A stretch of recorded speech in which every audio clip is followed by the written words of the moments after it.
అక్రమంగా అన్యాయంగా నాది కానిది నాది లేనిది నీకు వద్దో.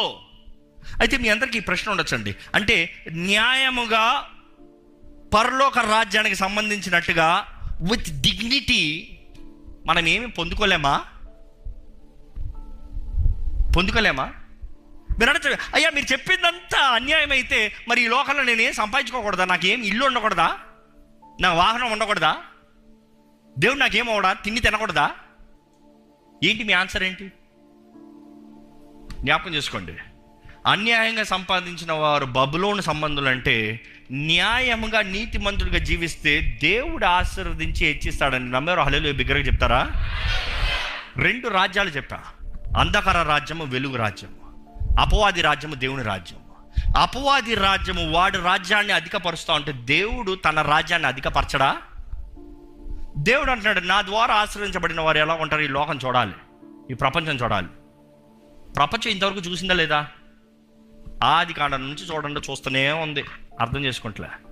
అబ్రహాం అడుక్కున్నవాడు, అవునా, బహుధనవంతుడు, he was one of the richest. యోబు అడుక్కున్నవాడు, అవునా, ఆ కాలంలో భూమిపైన one of the richest man, probably the most richest man. ఇస్సాకు అన్ని పోగొట్టుకున్నాడు, కరువులో అన్ని ఊడ్చుకుని పోయింది, అవునా. ఏం చేశాడు?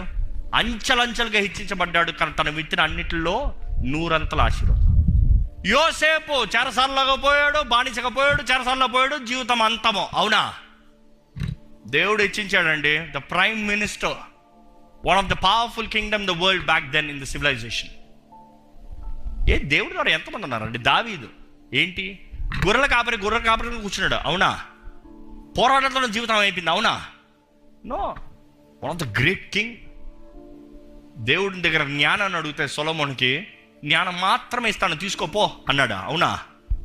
The richest man ever lived.